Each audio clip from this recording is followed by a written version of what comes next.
ಪಶ್ಚಾತ್ತಾಪಪಟ್ಟ ಮೇಲೆ ಕುಗ್ಗಲ್ಪಟ್ಟು ದೇವರ ಕೃಪೆ ಕಟಾಕ್ಷಕ್ಕೆ ಗುರಿಯಾಗಿ ಅನೇಕ ಥರದ ಮಾರ್ಪಾಡುಗಳನ್ನು ಹೊಂದಿದ್ದೇವೆ ಎನ್ನುವಂಥದ್ದು ತಿಳ್ಕೊಂಡಿದ್ದೇವೆ.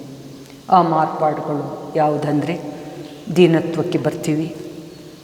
ನಮ್ಮ ತಪ್ಪಿನ ವಿಷಯದಲ್ಲಿ ಬೇರೆಯವರ ಮೇಲೆ ಹೊರಿಸಲಿಕ್ಕೆ ಕಾರಣವಿದ್ರೂ ನಾವೇ ತಪ್ಪಿಗಸ್ತರೆಂಬುದಾಗಿ ಒಪ್ಪಿಕೊಳ್ತೀವಿ. ಆ ಮೂಲಕ ನೀತಿವಂತರಾಗ್ತೀವಿ.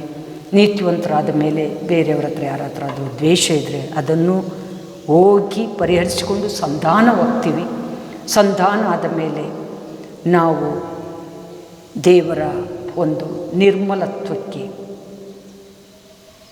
ಕಾರಣರಾಗಿ ನಿರ್ಮಲರು, ಧನ್ಯರು, ಅವರು ದೇವರ ಮಕ್ಕಳನ್ನಿಸಿಕೊಳ್ಳೋರು, ದೇವರ ದರ್ಶನವನ್ನು ಹೊಂದೋರು ಎನ್ನುವಂಥ ರೀತಿಯಲ್ಲಿ ನಿರ್ಮಲರಾಗಿ ದೇವರ ದರ್ಶನ ಹೊಂದುತ್ತೇವೆ. ದರ್ಶನ ಹೊಂದಿದಾಗ ವಿಶೇಷವಾದಂಥ ಸಂತೋಷ, ಧೈರ್ಯ, ಸ್ಥೈರ್ಯ, ಹಾಗೆ ಪವಿತ್ರಾತ್ಮನ ಫಲ ವರಗಳನ್ನು ಹೊಂದಿ ಸಭೆಯನ್ನು ಕಟ್ಟಿ ಆನಂದದಿಂದ ಕಟ್ಟ ಕಡೆಗೆ ನಾವು ದೇವರನ್ನು ಸ್ತುತಿಸುವವರಾಗಿದ್ದೇವೆ. ಈ ಥರದ ಮಾರ್ಪಾಡು ಪಶ್ಚಾತ್ತಾಪಪಟ್ಟಂಥ ವ್ಯಕ್ತಿಯಲ್ಲಿ ಆಗುತ್ತೆ ಎಂಬುದಾಗಿ ನಾವು ನೋಡಿದ್ದೇವೆ. ಮಾರ್ಪಾಡು ಆದ ಮೇಲೆ ಭಯಂಕರವಾದಂಥ ಶೋಧನೆಗಳು, ಹೋರಾಟಗಳು, ಕೆಡುಕನ ಅಗ್ನಿವಾನಗಳು ನಮ್ಮ ಸುತ್ತಲೂ ಇರುವುದರಿಂದ ನಾವು ಸದಾ ಮುರಿಯಲ್ಪಟ್ಟು ದೇವರಿಗೆ ದೀನತ್ವದಿಂದ ಸದಾ ಸಾಗಬೇಕು. ಹಾಗೆ ಇಂದು ಮಾರ್ಪಾಟು ಹೊಂದಿ ಮುರಿಯಲ್ಪಟ್ಟು ದೇವರಿಗೋಸ್ಕರ ನಾವು ಜೀವಿಸುವಾಗ, ಮಾನಸಾಂತರದ ಹೃದಯದಲ್ಲಿ ನಮ್ಮನ್ನು ನಾವು ತಗ್ಗಿಸಿಕೊಳ್ಳುವಾಗ, ಆತ್ಮದಲ್ಲಿ ಬಡವರಾಗಿರುವಾಗ ಅನೇಕ ಥರದ ಮಾನಸಾಂತರಕ್ಕೆ ಮಾರ್ಗಗಳು ಅಥವಾ ದಾರಿಗಳು ನಮ್ಮಲ್ಲಿ ಉತ್ಪತ್ತಿಯಾಗುತ್ತವೆ. ಮಾನಸಾಂತರದ ದಾರಿಗಳು ಅಥವಾ ಮಾರ್ಗಗಳು ನಮ್ಮಲ್ಲಿ ಉತ್ಪತ್ತಿಯಾಗುತ್ತೆ. ಎಕ್ಸಾಂಪಲ್, ನಾವೇನಾದರೂ ತಪ್ಪು ಮಾಡಿದರೆ ಅಥವಾ ಕಷ್ಟಕ್ಕೆ ಒಳಗಾದರೆ ತಕ್ಷಣ ನಮಗೆ ದೇವರು ಕೊಡುವಂಥ ಒಂದು ಮಾತು, ಹಿಂದೆ ನಾನು ನಿನಗೆ ಸಹಾಯ ಮಾಡಿದ್ದೀನಿ, ಈಗಲೂ ಮಾಡ್ತೀನಿ, ಧೈರ್ಯಗೆಡಬೇಡ. ಆವಾಗ ನಾವು ಮಾನಸಾಂತರದಲ್ಲಿ ಇದ್ದಾಗೆ, ತಗ್ಗಿಸಿಕೊಳ್ಳುವುದ್ರ ಇದ್ದಾಗೆ, ಏರುಪೇರು ಆಗದಾಗೆ ನಮ್ಮನ್ನು ನಾವು ನೋಡಿಕೊಂಡಾಗೆ, ಹೀಗೆ ಪಶ್ಚಾತ್ತಾಪಪಟ್ಟು ಮಾರ್ಪಾಡು ಹೊಂದಿದ ಮೇಲೆ ಮುರಿಯಲ್ಪಡುವಿಕೆಯಲ್ಲಿ ಸಾಗಿ ದೇವರ ಅನ್ಯೋನ್ಯತೆಯಲ್ಲಿ ಸದಾ ಇರುವಾಗ ಅನೇಕ ಥರದ ಶೋಧನೆಗಳು, ಹೋರಾಟಗಳೇ ನಮ್ಮನ್ನು ಬೆನ್ನಟ್ಟಿಕೊಂಡು ಬರುವ ಹಾಗೆ ದೇವರಾತ್ಮನೂ ಮಾಡುತ್ತೆ, ಹಾಗೆ ದುರಾತ್ಮನೂ ಮಾಡುತ್ತೆ. ದುರಾತ್ಮ ನಮ್ಮಲ್ಲಿ ತೀಟೆ ಮಾಡಿಕೊಂಡು ನಮ್ಮನ್ನು ಬೀಳಿಸಬೇಕೆಂಬುದಾಗಿ ಪ್ರಯತ್ನಿಸಿದರೆ, ದೇವರಾತ್ಮ ಚಿಕ್ಕ ಪುಟ್ಟ ವಿಷಯಗಳಲ್ಲಿ ಎಚ್ಚರವಾಗಿರು, ನಾನು ನಿನ್ನ ಜೊತೆ ವಾಸ ಮಾಡ್ತಾ ಇದ್ದೇನೆ, ನಾನು ನಿನ್ನ ಜೊತೆ ಇದ್ದೇನೆ, ಪ್ರತಿ ಸಂದರ್ಭದಲ್ಲೂ ನನ್ನ ಅನ್ಯೋನ್ಯತೆಯಲ್ಲಿರು. ನಿನ್ನನ್ನು ಪ್ರಶಂಸೆ ಮಾಡುವಂಥ ಸಂಗತಿಗಳು ನಿನ್ನ ಹತ್ತಿರ ಬರ್ಬೋದು. ಆವಾಗ ನೀನು ಮಾನಸಾಂತರದ ಹೃದಯವನ್ನು ಧರಿಸಿಕೋ. ಪ್ರಶಂಸೆಗೆ ನೀನಲ್ಲ ಯೋಗ್ಯನು, ನಾನು ಪ್ರಶಂಸೆಗೆ, ಸ್ತುತಿಗಳಿಗೆ ಅಥವಾ ಎಲ್ಲ ಅದ್ಭುತವಾದಂಥ ಜ್ಞಾನ, ಪ್ರಭಾವ, ಆಧಿಪತ್ಯಕ್ಕೆ ಯೋಗ್ಯನಾಗಿರುವಾಗ ನಿನ್ನನ್ನು ಯಾರಾದರೂ ಪ್ರಶಂಸೆ ಮಾಡಿದರೆ ನೀನು ತಗ್ಗಲ್ಪಡು. ಅವರಿಗೆ ಹೇಳು ಹೊಗಳುವವರು ಮತ್ತೆ ತೆಗಳ್ತಾರೆ, ಹಾಗಾಗಿ ಹೆಚ್ಚು ಹೊಗಳಿಕೆ ಬೇಡ. ಎಲ್ಲ ಹೊಗಳುವಿಕೆ, ಸ್ತುತಿ, ಗಾನ ಅಥವಾ ಮೇಲಿಡುವಂಥ ಅಂಶ ಎಲ್ಲವೂ ದೇವರಿಗೆ ಸಲ್ಲಲಿ ಎಂಬುದಾಗಿ ಹೇಳು ಅನ್ನುವಂಥ ರೀತಿಯಲ್ಲಿ ನಾವು ತಗ್ಗಿಸಿಕೊಂಡ್ರೆ ನಮ್ಮ ಮೂಲಕ ದೇವರು ಮೈಮಂದುಕೊಳ್ಳುತ್ತಾರೆ. ನಮ್ಮ ಮೂಲಕ ದೇವರು ಮೈಮಂದುಕೊಳ್ಳೋದು ಮಾತ್ರವಲ್ಲ, ಮಾನಸಾಂತರ ಹೃದಯದಲ್ಲಿ ನಾವು ಸದಾ ಇರಲಿಕ್ಕಾಗುವ ಎಚ್ಚರದ ಬುದ್ಧಿಯನ್ನು ಅನುಗ್ರಹಿಸ್ತಾರೆ. ಈ ಮಾನಸಾಂತರದ ಒಂದು ಕೃಪೆಯನ್ನು ನಾವು ನೋಡುವಾಗ ನಮ್ಮಲ್ಲಿ ಮಾತ್ರ ಭಾಗ ಅಲ್ಲ, ದೇವ್ರದ್ದೂ ಭಾಗ ಮಿಶ್ರವಾಗಿರಬೇಕು. ನಾವು ಯಾವಾಗ ತಗ್ಗಲ್ಪಡ್ತೀವೋ, ಯಾವಾಗ ನಾವು ದೀನತ್ವದಲ್ಲಿರ್ತೀವೋ, ಯಾವಾಗ ನಾನೇನೂ ಅಲ್ಲ ದೇವರೇ ಸರ್ವಸ್ವ ಎಂಬುದಾಗಿ ನಮ್ಮನ್ನು ನಾವು ಮುರಿಸುತ್ತೇವೋ, ಆವಾಗ ದೇವರು ನಮ್ಮ ಹತ್ರ ಬರ್ತಾರೆ. ತಗ್ಗಲ್ಪಟ್ಟಿದ್ದಾನೆ, ಪ್ರಶಂಸೆ ಮಾಡಿದ್ರೂ ಅದು ಇಷ್ಟ ಇಲ್ಲ ಎಂಬುದಾಗಿ ಅವೆಲ್ಲವನ್ನು ನನಗೆ ಸಲ್ಲಿಸ್ತಿದ್ದಾನೆ, ಹಾಗಾಗಿ ಈತನನ್ನು ಸದಾ ನಾನು ಮಾನಸಾಂತರದ ಹೃದಯದಲ್ಲಿ ಇರಿಸಬೇಕೆಂಬುದಾಗಿ ನಮ್ಮ ಜೊತೆ ದೇವರ ಭಾಗನೂ ಮಿಶ್ರವಾಗಿ ನಮ್ಮನ್ನು ಸದಾ ಮುರಿಯಲ್ಪಡುವಿಕೆಯಲ್ಲಿ ಸದಾ ಪಶ್ಚಾತ್ತಾಪದ ಹೃದಯದಲ್ಲಿ ಅಥವಾ ಸದಾ ದೇವರ ಒಂದು ಮಾನಸಾಂತರದಲ್ಲಿ ದೇವರು ನಡೆಸಲಿಕ್ಕೆ ಸಾಧ್ಯ. ಇಂದು ನಾವು ಮಾನಸಾಂತರಕ್ಕೆ ಮಾರ್ಗಗಳು ಯಾವುದು ಅನ್ನುವಂಥ ವಿಷಯವನ್ನು ನೋಡೋಣ. ಮೊದಲನೇದಾಗಿ ಈಗಾಗಲೇ ನಾವು ನೋಡಿದ್ದೇವೆ 1 ಅರಸು 21-27 ಅಹಾಬನ ಬಗ್ಗೆ. ಅಹಾಬ ಬಹಳ ಗರ್ವಿಷ್ಠ, ಬಹಳ ಕೋಪಿಷ್ಠ, ಕೊಲೆಗಾರ, ಮೋಸಗಾರ, ದೇವರಿಗೆ ವಿರುದ್ಧವಾಗಿ ಸಾಗಿದಂಥ ವ್ಯಕ್ತಿ. ಈತನ ಹತ್ತಿರ ದೇವರು ಎಲಿಯನನ್ನು ಕಳಿಸಿ ಪ್ರವಾದನೆ ನುಡಿಯುತ್ತಾರೆ. ಆತನ ಸತ್ಯವನ್ನೆಲ್ಲ ಬಯಲು ಮಾಡ್ತಾನೆ.